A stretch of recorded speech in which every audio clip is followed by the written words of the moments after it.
예수께서 오시는 마지막 징조들이 이루어질 때 교회 안에서 어떤 일이 일어나게 될까요? 예수께서 오시기 전에 우리는 어떤 경험을 하게 되며 교회 안에 어떤 미혹이 들어오게 될까요? 마음속에 이런 질문이 있는 분들은 마태복음 25장에 나오는 세 가지 비유가 무슨 뜻인지 반드시 알아야 합니다. 왜냐하면 이 세 가지 비유는 마지막 시대의 교회와 성도들에게 일어나는 경험이기 때문에 그런 것입니다. 제가 지금 무엇이라고 말씀드렸습니까? 지금 교회 안에서 예수께서 말씀하신 세 가지 비유가 이루어지고 있다고 말씀드렸습니다. 마태복음 25장에는 1절부터 마지막까지 세 가지 비유가 계속해서 이어지는 것을 볼 수 있습니다. 먼저 열처녀의 비유에 대해서 말씀하시고 그 다음에 달란트의 비유를 말씀하시고 그 다음에 예수께서 재강림하셔서 이 세상 모든 사람들을 양과 염소로 나누시는 비유가 나옵니다. 오늘 제가 말씀드리고자 하는 것은 세 가지 비유에 나오는 사건이 지금 이루어지고 있으며 또 그것이 서로 깊이 연결되어 있다는 것입니다. 그런데 마태복음 25장은 따로 떨어져 있는 장이 아닙니다. 그 앞에 나와 있는 24장과 하나로 연결되어 있는 장입니다. 마태복음 24장이 어떤 장이죠? 재림의 징조의 장이죠. 마태복음 24장은 예수께서 재강림하시기 전에 무슨 징조들이 어떻게 일어날 것이라고 알려주는 예언장입니다. 그래서 24장에는 하늘과 땅과 바다에서 나타나는 징조들이 기록되어 있는 것입니다. 또 무슨 징조가 있을까요? 예수께서 가장 강조하신 재림의 징조가 무엇입니까? 그것은 사람의 미혹을 조심하라는 징조입니다. 예수께서 가장 많이 반복한 징조는 거짓 선지자와 거짓 이적을 조심하라는 말씀이죠. 그런 다음에 마태복음 25장에 들어와서 예수께서 세 가지 비유를 말씀하시는 것입니다. 자, 이것이 무슨 뜻일까요? 말세의 징조와 세 가지 비유가 하나로 연결되어 있다는 것입니다. 원래 성경에는 장과 절이 없습니다. 나중에 원문을 번역하고 성경을 만든 사람들이 장을 나누고 절을 나눈 것이죠. 그러므로 마태복음 24장과 25장은 하나로 연결된 말씀으로 보아야 한다는 것입니다. 다시 말해서 24장 3절에 나오는 주여 어느 때 이런 일이 있겠사오며 또 주의 임하심과 세상 끝에는 무슨 징조가 있사오리까? 라는 그 제자들의 질문에 대한 대답으로 24장에 그 징조들이 나오고 25장에서 예수께서 세 가지 비유를 주셨다는 것입니다. 자, 예수께서는 24장에 나오는 그 마지막 시대의 징조들이 하늘과 땅과 바다에서 일어나고 또 교회에서 사람을 미혹하는 사건들로 나타나는데 그때 의인들이 교회 안에서 어떤 경험을 해야 되며 또 악인들은 어떻게 잃어버림을 받게 되는지를 보여주는 것이 바로 마태복음 25장에 나오는 세 가지 비유라 하는 것입니다. 사랑하는 성도 여러분, 예수께서 주신 이 세 가지 비유를 살펴보면 마지막 시대를 살아가는 우리의 사상이 바뀌게 됩니다.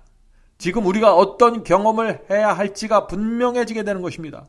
마태복음 25장 말씀이 지금 이 시대를 살아가는 말씀으로 다시 살아나게 되는 것입니다. 우리가 어떤 사람을 돕고 또 친절을 베풀며 부드럽고 온화하게 말하는 것도 중요합니다. 그러나 우리의 겉모습이 바뀌어지기 전에 먼저 우리의 사상과 생각하는 방법과 구조가 달라져야 하는 것입니다. 성경을 보는 눈이 달라져야 하는 것입니다. 내가 지금 이 시대에 어떤 생각을 갖고 살아야 하는지가 달라져야 합니다. 내 삶의 목적과 흐름이 마지막 시대에 걸맞게 달라져야 하는 것입니다. 내 삶이 성경의 진리와 주님의 사상에 깊이 젖어들어야 하는 것입니다. 자, 이제 25장에 나오는 마태복음 25장에 나오는 첫 번째 비유부터 살펴보도록 하겠습니다. 마태복음 25장 1절과 2절입니다. 그때 천국은 마치 등을 들고 신랑을 맞으러 나간 10처녀와 같다 하리니 그 중에 5은 미련하고 5은 슬기 있는지라. 자, 이 말씀에서 신랑은 예수님이십니다. 10처녀는 예수께서 오실 때 그분을 맞이하기 위해서 기다리는 그리스도인들을 뜻하는 것입니다. 그러므로 마지막 시대의 성도들은 예수께서 오시는 길을 비추어 주기 위해서 등불을 들고 서 있는 사람들로 묘사되었고, 그들이 바로 열처녀가 되는 것입니다. 자, 그런데 이 열처녀 중에 어떤 사람들의 등불은 환하게 타오르는데 어떤 사람들의 등불은 꺼지는 일이 일어나게 되는 것입니다. 그래서 예수께서 이 열처녀를 두 무리로 나눠서 설명하시면서 한 무리는 슬기로운 처녀라고 하셨고 다른 무리는 미련한 처녀라고 부르시는 것입니다. 자, 왜 신랑을 기다리는 열 처녀가 이렇게 두 무리로 나누어지게 되었을까요? 그것은 신랑이 더디 오시기 때문입니다. 말세가 돼서 예수께서 곧 오실 것이라고 기대하면서 기다리고 있는데 예수께서 늦어지게 되면서 재림을 기다리는 사람들이 둘로 나누어지고 있는 것입니다. 이것이 지금 교회 안에서 이루어지고 있는 일이다 하는 것입니다. 마지막 시대의 사람들은 그래서 시간으로 테스트를 받는 것입니다. 재림의 시간이 지체되면서 그들의 신앙과 마음이 시험을 받고 달라지고 변질되는 것입니다. 그래서 열 처녀가 슬기로운 처녀와 미련한 처녀로 나누어지게 되는 것이죠. 자, 그런데 우리가 25장 5절에 보면은 신랑이 더디 옴으로 다 졸며 잘세라고 했습니다. 재림이 지체되면서 열 처녀가 다 졸고 잔다고 했는데, 자, 이것이 무슨 말입니까? 그리스도의 재림이 늦어지면서 성도들이 조는 사람들과 자는 사람들로 나누어진다는 것입니다. 슬기로운 처녀는 조는데 미련한 처녀는 잔다는 것입니다. 자, 존다는 것이 무엇일까요? 자지 않으려고 애를 쓰는데 피곤하니까 어쩔 수 없이 머리를 끄덕이며 조는 것을 뜻합니다. 여러분들도 그런 경험을 하지 않으셨습니까? 잠들지 않으려고 애를 쓰면서 눈을 깜빡거리는 것을 뜻하는 것입니다. 예수께서 오시는 징조가 보이면 눈을 번쩍 뜨고 고개를 들지만 징조가 지나가면 다시 잠들지 않으려고 애쓰면서 조는 모습, 그것이 바로 슬기로운 처녀들이다 하는 것입니다. 슬기로운 처녀가 이런 모습으로 졸고 있을 때 미련한 처녀는 어떻게 한다고 했습니까? 그들은 잔다고 했습니다. 그들은 아예 자리를 깔고 자는 것입니다. 처음에는 물론 그들도 졸았을 것입니다. 그러나 시간이 지나면서 깊이 잠들게 된 것입니다.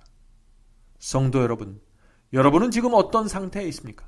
깊이 자고 있습니까? 아니면 말씀을 살피고 예언을 살피면서 깨어 있으려고 애를 쓰고 계십니까? 자, 그런데 이런 장면에서 갑자기 어떤 소리가 들려오나요? 신랑이 온다는 큰 외침이 들려오게 되는 것입니다. 그 말씀이 6절에 있죠. 6절입니다. 밤중에 소리가 나되 보라 신랑이로다 맞으러 나오라 하매. 예수께서 오시는 때는 깊은 밤이 될 것이라고 했습니다. 이 말씀은 성도들과 교회가 영적으로 깊이 잠들어 있을 때 예수께서 오신다는 말씀입니다. 그리스도의 재림은 미련한 처녀들에게는 갑작스럽게 도적처럼 임하게 될 것입니다. 왜냐하면 그들이 잠들어 있었기 때문에 그렇죠. 그러나 슬기로운 처녀들에게는 깨어서 기다리는 위대한 구원의 사건이 될 것입니다. 바울은 슬기로운 처녀에 대해서 이렇게 기록했습니다. 데살로니가 전서 5장 4절부터 6절입니다. 데살로니가 전서 5장 4절부터 6절. 형제들아 너희는 어두움에 있지 아니하매 그날이 도적같이 너에게 임하지 못하리니. 자, 여기서 의인들에게는요, 그리스도의 재림이 결코 도적처럼 임하지 못할 것이라고 말씀했습니다. 왜 그럴까요? 그들은 깨어있기 때문에 그런 것입니다. 그래서 도적처럼 임하지 못하는 것이에요. 계속해서 읽겠습니다. 너희는 다 빛의 아들이요 낮의 아들이라 우리가 밤이나 어두움에 속하지 아니하니. 그러므로 우리는 다른 이들과 같이 자지 말고 오직 깨어 근신할지라. 자, 이 슬기로운 처녀들은 비록 좁니다. 그러나 자지 않고 근신하는 자들이 되는 것입니다. 지금 교회 안에 조는 사람들과 자는 사람들이 섞여 있는 것입니다. 자, 그런데 보라 신랑이 온다라는 외침이 들려올 때가 되면 어떤 일이 일어나게 될까요? 예수께서는 이렇게 대답했습니다. 이에 그 처녀들이 모두 일어나. 자, 모두 일어난다고 했습니다. 열 처녀가 모두 깨어서 일어난다는 것입니다. 왜 깊이 잠들어 있는 그 미련한 처녀들까지도 일어나게 될까요? 신랑이 온다는 외침이 들릴 때는 모든 사람들이 인정할 수밖에 없는 마지막 징조가 나타나는 때이기 때문에 그런 것입니다. 10처녀가 모두 이것은 틀림없이 예수께서 오시는 마지막 증거다라는 확신을 주는 증거가 일어나게 되는 것입니다. 그래서 조는 자들과 자는 자들이 모두 깨어서 일어나게 되는 것입니다. 모두 깨어서 일어날 때는 이미 늦은 때입니다. 노아 홍수 때에도 모든 사람들이 비가 온다는 사실을 깨닫고 알았을 때에는 방주문이 닫혀서 늦었을 때입니다. 소돔과 고모라 때에도 모든 사람들이 하늘에서 유황불이 내려오는 것을 보았을 때는 이미 늦어서 멸망을 피할 수 없었습니다. 자, 그렇다면 그 신랑이 온다라는 그 마지막 외침은 언제 들리게 될까요? 그것은 요한계시록에 대답이 나와 있습니다. 요한계시록에 나오는 그 짐승의 표가 온 세상에 강요돼서 수백만의 사람들이 핍박받고 순교당하는 때가 일어나게 될 것입니다. 그때가 되면 깨지 않을 사람이 없을 것입니다. 그때는 그리스도의 재림을 믿는 모든 사람들이 일어나서 주의 재림이 곧 있을 것이라는 사실을 알게 될 것입니다. 모든 사람들이 일어나서 이제 때가 되었다. 예수께서 곧 재림하신다. 이젠 세상 끝이다. 라고 소리치게 될 것입니다. 요한계시록 13장에 나오는 짐승의 표 사건이 바로 신랑이 온다라는 사건이 될 것입니다. 짐승의 표가 현실로 나타나고 수많은 성도들이 눈앞에서 죽임을 당하고 온 세상이 뒤집힐 텐데 누가 그때 잠들어 있을 수 있겠습니까? 아마 이 세상 모든 교회에서 재림을 설교하게 될 것입니다. 사람들이 교회로 몰려들게 될 것입니다. 무엇이 진리이고 어떻게 해야 할지를 물어보게 될 것입니다. 서로 기도하자고 말하면서 재림을 준비해야 한다고 말할 것입니다. 그런데 문제가 있습니다. 예수께서는 바로 그때 미련한 처녀들의 문제가 정확하게 드러날 것이라고 말씀하셨습니다. 그 전에는 누가 미련한 처녀이고 누가 슬기로운 처녀인지 알 수 없습니다. 그러나 신랑이 온다는 그 마지막 외침이 들려지면은 그때 모든 정체가 드러나게 되는 것입니다. 10처녀 모두 교회 가서 헌금 드리고 예배 드리고 찬양하니까 누가 알곡이고 누가 가라지인지 지금은 알 수가 없습니다. 지금은 다 비슷비슷하게 보입니다. 10처녀 모두 등불을 들고 주의 재림을 기다리는 것처럼 보입니다. 그러나 정말 누가 참된 그리스도인지 알 수 있는 때가 온다 하는 것입니다. 자, 그런데 정작 예수께서 오시는 그 확실한 징조와 예언이 이루어지면은 그때 미련한 처녀들의 문제가 드러나는데 그 문제가 무엇일까요? 그것은 등은 가지고 있는데 등불을 밝힐 기름이 없는 것입니다. 그것은 이 시대의 성도들에게 정말 중요한 진리입니다. 자, 이 말씀을 한번 살펴볼까요? 마태복음 25장 3절과 4절입니다. 미련한 자들은 등을 가지되 기름을 가지지 아니하고 슬기로운 자들은 그릇에 기름을 담아 등과 함께 가져갔더니. 자, 여기에 미련한 처녀들의 문제가 나오죠? 슬기로운 처녀들은 신랑이 늦게 오더라도 불을 밝힐 수 있는 여분의 기름을 따로 가져갔습니다. 그러나 미련한 처녀에게는 그것이 없었던 것입니다. 자, 10절입니다. 신랑이 오므로 예비하였던 자들은 함께 혼인잔치에 들어가고 문은 닫힌지라. 슬기로운 처녀는 신랑과 함께 혼인잔치에 들어갔는데 미련한 처녀들은 문이 닫혀서 혼인잔치에 들어가지 못했다고 했습니다. 자, 이 말씀의 배경은 이렇게 돌아가는 것입니다. 그 당시에 유대 사회에서 신랑은 밤에 신부 집에 와서 신부와 신부의 친구들, 그 처녀들을 데리고 신랑 집으로 돌아갔습니다. 그리고 그 신랑 집에서 결혼 잔치를 베풀었던 것입니다. 신랑이 신부에게 오는 것입니다. 그래서 신랑 대신 예수께서 신부인 우리를 데리러 지구로 오시는 것입니다. 그것이 그리스도의 재림입니다. 이 땅에 재림하셔서 우리를 데리고 하늘 집으로 돌아가서 혼인잔치를 그곳에서 베풀게 되는 것입니다. 이것이 예수께서 하늘로 승천하기 직전에 남기신 재림의 약속입니다. 요한복음 14장 3절입니다. 너희를 위하여 처소를 예비하면 내가 다시 와서 너희를 내게로 영접하여 나 있는 곳에 너희도 있게 하리라. 미련한 처녀들은 혼인잔치에 들어가지 못했다고 했습니다. 왜 그들이 들어가지 못했을까요? 미련한 처녀들에게 기름이 없었기 때문입니다. 그래서 그들은 황망한 마음으로 닫힌 문을 바라보았을 뿐입니다. 그때 혼인잔치집 그 주인이 나와서 그들에게 무엇이라고 말했습니까? 12절에 그 말씀이 있죠. 진실로 너희에게 이르노니 내가 너희를 알지 못하노라 라고 했습니다. 미련한 처녀들은 두려움에 떨면서 문 밖 그 캄캄한 길가에서 서 있을 수밖에 없다고 했습니다. 결국 슬기로운 처녀와 미련한 처녀들의 운명이 어디서 결정되는 것입니까? 기름이 있고 없는 곳으로 운명이 결정되는 것입니다. 기름이 있는 그리스도인들은 슬기로운 처녀이고 기름이 없는 그리스도인들은 미련한 처녀가 되는 것입니다. 자, 그렇다면 여기서 가장 중요한 질문이 나오게 됩니다. 자, 그 질문이 무엇일까요? 그것은 기름이 무엇일까? 라는 질문입니다. 성경에서 기름은 무엇을 상징합니까? 그것은 성령을 뜻합니다. 누가복음 4장 18절에 그 말씀이 있죠. 누가복음 4장 18절. 하나님이 나사렛 예수에게 성령과 능력을 기름 붓듯이 하셨다고 했습니다. 또 요한 1서 2장 20절에는 너희는 거룩하신 자에게서 기름 부음을 받고 모든 것을 아느니라고 했습니다. 그러므로 기름은 성령입니다. 자, 그렇다면 등불은 무엇일까요? 그 열 처녀들이 들고 있던 등불이 무엇일까요? 시편 119편 15절에 이런 말씀이 있죠. 주의 말씀은 내 발의 등이요 내 길의 빛이니라. 그러므로 등불이 무엇입니까? 등불은 말씀입니다. 주의 말씀입니다. 슬기로운 처녀들은 비록 졸고 있었지만은 기름이 있었기 때문에 그들이 들고 있던 등불이 세상과 교회를 향해서 환하게 타고 있었습니다.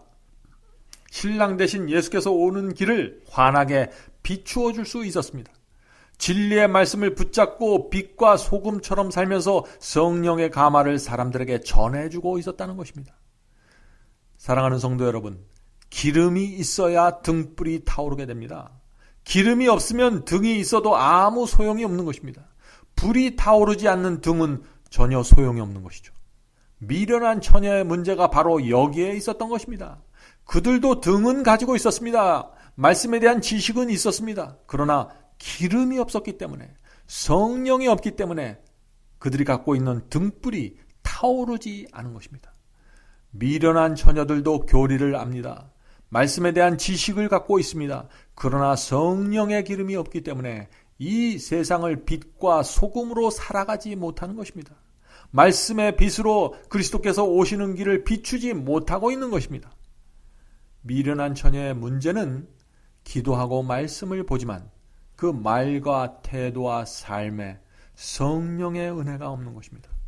말씀을 통해서 성령의 기름이 심령 깊숙이 들어가서 새 마음을 창조해야 하는데 그것이 이루어지지 않는 것입니다.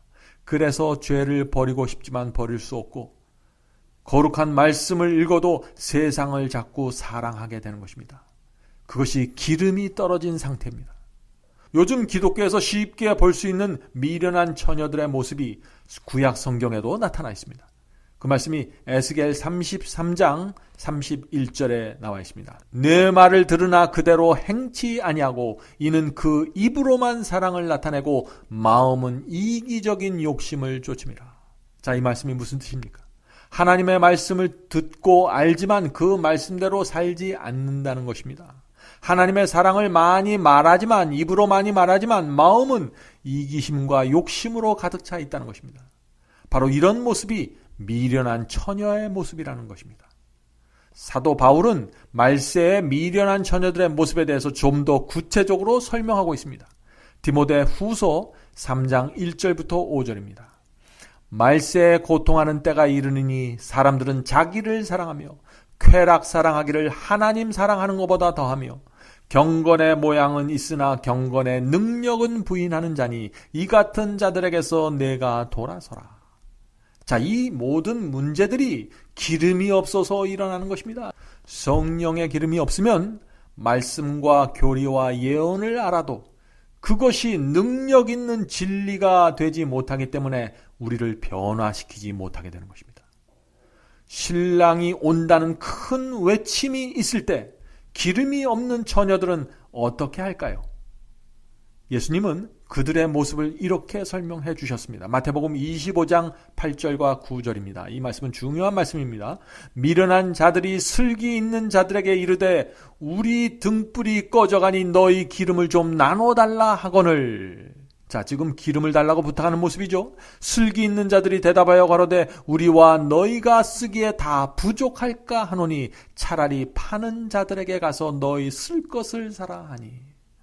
자, 바로 이 장면에 마지막 시대에 나타나는 사탄의 미혹이 있는 것입니다. 신랑이 온다는 소리를 듣고 미련한 처녀들이 깜짝 일어났는데 그들이 그때서야 기름이 없다는 사실을 알게 되는 것입니다. 그래서 미련한 처녀들이 어떻게 한다고 했습니까? 슬기로운 처녀들에게 기름을 꿔달라고 나눠달라고 부탁하는 것입니다. 그런데 슬기로운 처녀들은 기름을 나눠줄 수 없다고 대답했습니다. 자, 왜 기름을 나눠줄 수 없다고 했을까요? 왜냐하면 성령은 나눠줄 수 있는 것이 아니기 때문에 그렇습니다. 내가 말씀을 읽고 받은 성령의 은혜는 다른 사람에게 나눠줄 수 없는 것입니다. 내가 받은 성령은 다른 사람에게 줄 수 없는 것입니다. 결국 미련한 처녀들이 어디를 찾아갔다고 했습니까? 그들이 황급히 장터에 나가 기름 파는 자들을 찾아갔다고 했습니다. 자, 예수께서는 기름을 분명히 나눠줄 수 없는 것이라고 설명해 주셨습니다. 그런데 이 미련한 처녀들은 기름을 사려고 지금 장터로 나가는 것입니다. 장터에서 파는 기름은 어떤 기름일까요? 그것은 가짜 기름입니다. 자, 이것이 지금 어떤 장면입니까? 마지막 시대에 미련한 처녀들이 성령을 파는 자들을 찾아다닌다는 것입니다. 오늘날 교회에서 거짓 성령을 나눠주고 있습니다. 마치 성령이 교회에 내려온 것처럼 거짓 성령을 팔아서 수많은 교인들을 지금 모으고 있는 것입니다. 많은 사람들이 그래서 거짓 은사와 거짓 방언을 얻기 위해서 이 교회 저 교회를 찾아다니고 있는 것입니다. 우리가 받아야 할 성령은, 진짜 성령은 우리 속에 역사하는 성령입니다. 우리 속에 역사하는 성령입니다. 진짜 성령은 우리 밖에만 나타나는 기적과 초자연적인 현상이 아닙니다. 진짜 기름은 우리 속에서 마음과 생애를 변화시키는 성령을 말하는 것입니다.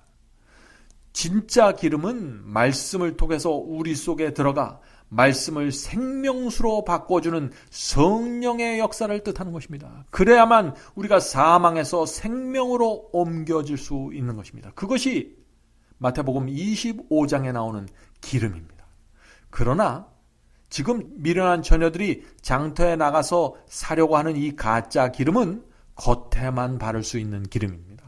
가짜 기름은 속은 변화시키지 못하고 겉만 변화시키십니다.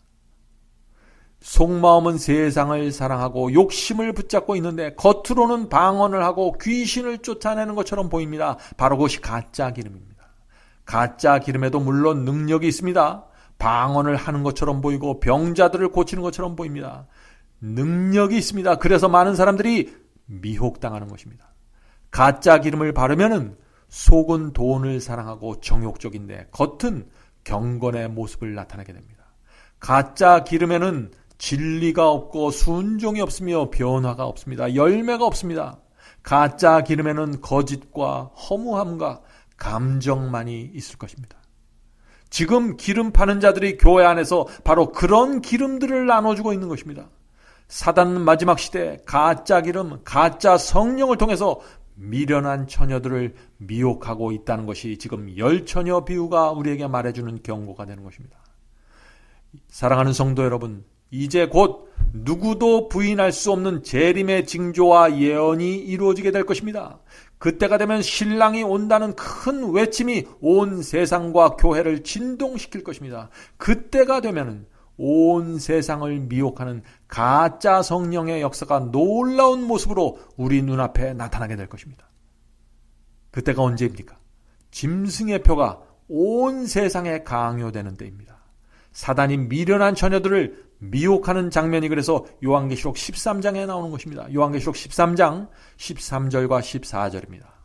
큰 이적을 행하되 심지어 사람들 앞에서 불이 하늘로부터 땅에 내려오게 하고 짐승 앞에서 받은 바 이적을 행함으로 땅에 거하는 자들을 미혹하며 땅에 거하는 자들에게 이르기를 칼에 상하였다가 살아난 짐승을 위하여 우상을 만들라 하더라. 자, 이것이 최후의 미혹이 될 것입니다. 그 마지막 미혹을 위해서 사탄이 지금 교회 안에서 거짓 기름을 나눠주고 있는 것입니다. 거짓 성령의 역사를 나눠주고 있는 것이죠.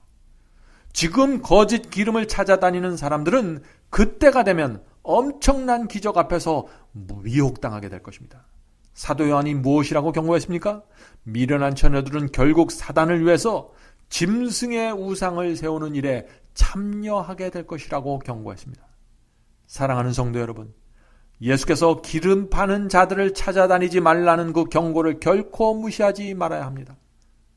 신랑이 온다는 그 확실한 징조와 예언이 성취될 때에는 기름을 준비할 시간이 없습니다. 짐승의 표가 강요될 때는 그때는 이미 늦은 것입니다. 기름을 준비해야 될 때는 지금입니다. 슬기로운 처녀들은 지금 기름을 준비하고 등불을 들고 서 있게 될 것입니다. 그래서 열처녀의 비유가 그렇게 중요한 것입니다. 지금은 하나님을 믿는 자들이 슬기로운 처녀와 미련한 처녀로 나뉘어지는 때입니다. 겉으로 볼 때는 비슷하게 보이지만 한 무리는 슬기로운 처녀로 익어가고 다른 무리는 미련한 처녀로 지금 준비되어 가고 있는 것입니다. 진짜 기름, 진짜 성령의 역사를 통해서 말씀대로 좁은 길을 걷는 자들은 슬기로운 처녀가 돼서 혼인잔치에 참석하게 될 것입니다. 예수 그리스도와 함께 하늘로 돌아가서 혼인잔치를 베풀게 될 것입니다.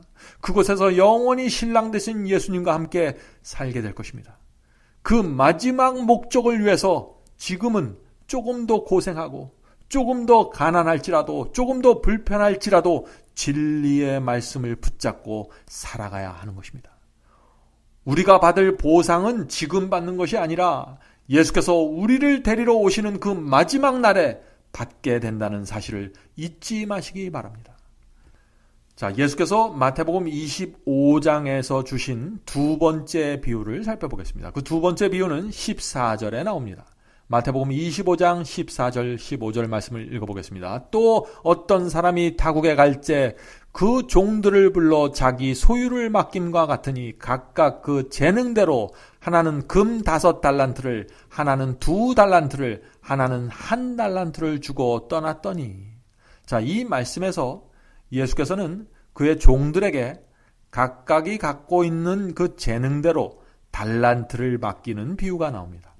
이 비유를 보면은 5달란트를 받은 종이 나오는데 그 종은 장사를 잘해서 5달란트를 남겨서 주인에게 돌려주었습니다.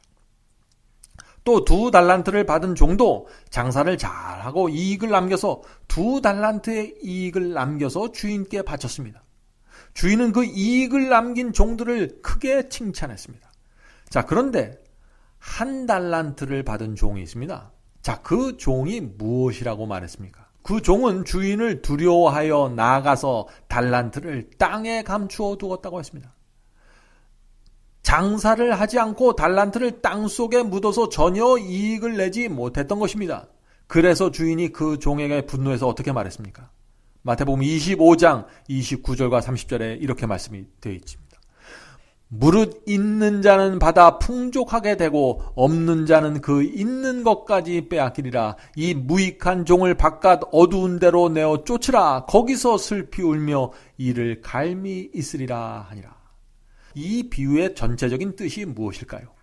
하나님께서는 당신의 종들에게 달란트를 나눠주고 그것으로 장사를 하라고 명령하셨습니다.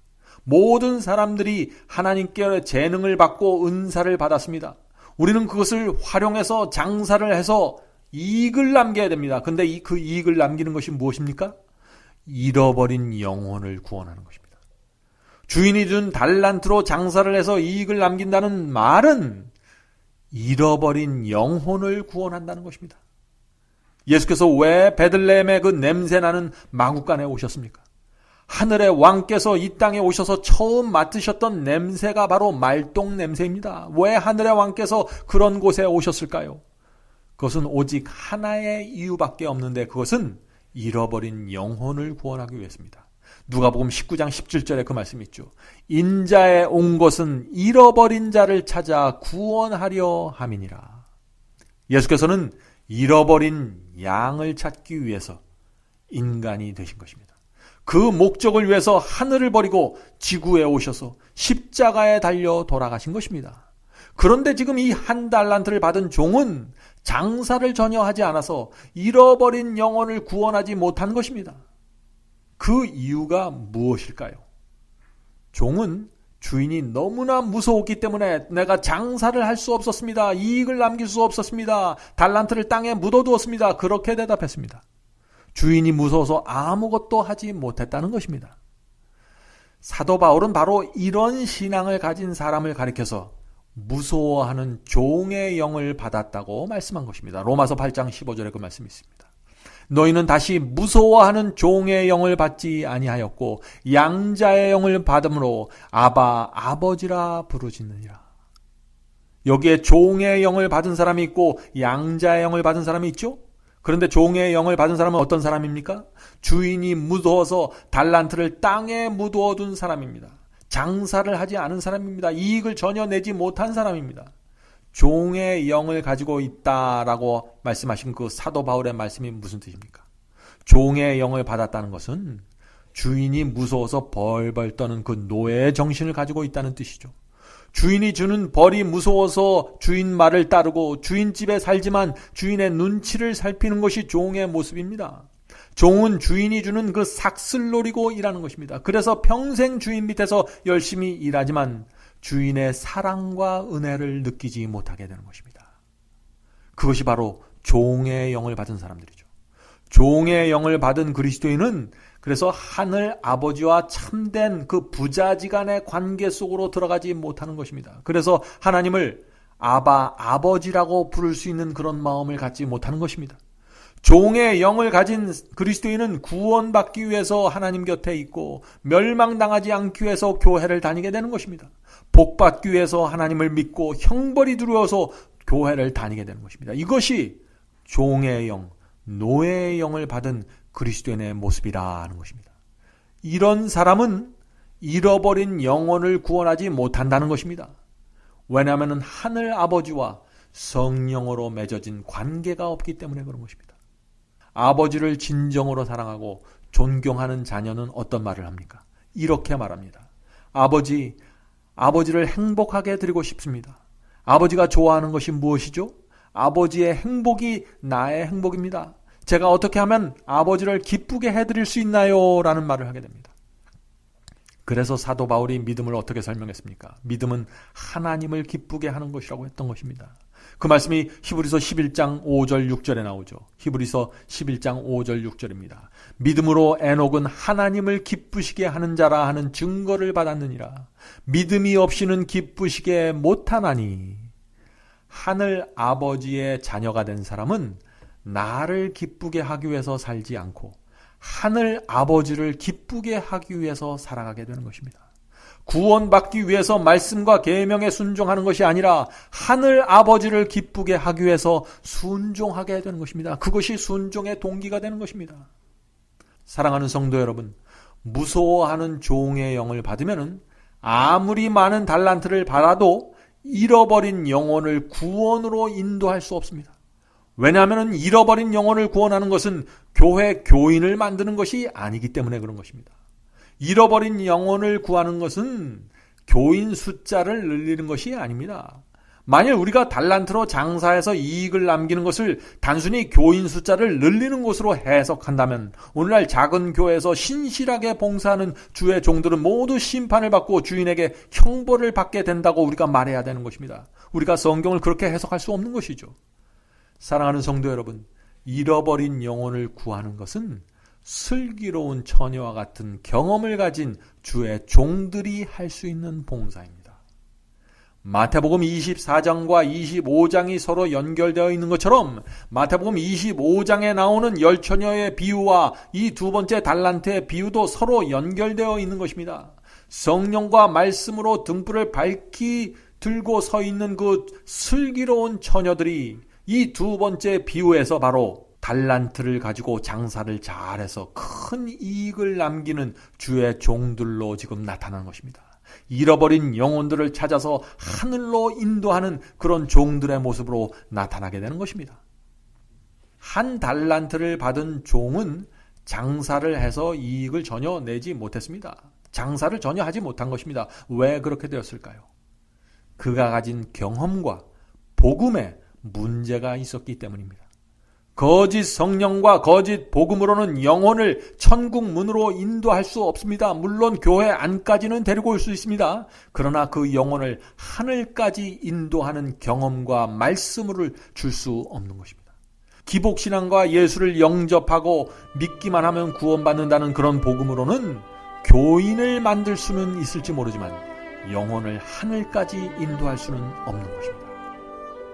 자, 이제 마태복음 25장에 나오는 마지막 세 번째 비유로 넘어가야 될 텐데 이 비유는 다음 시간에 살펴보도록 하겠습니다. 세 번째 비유는 양과 염소의 비유입니다.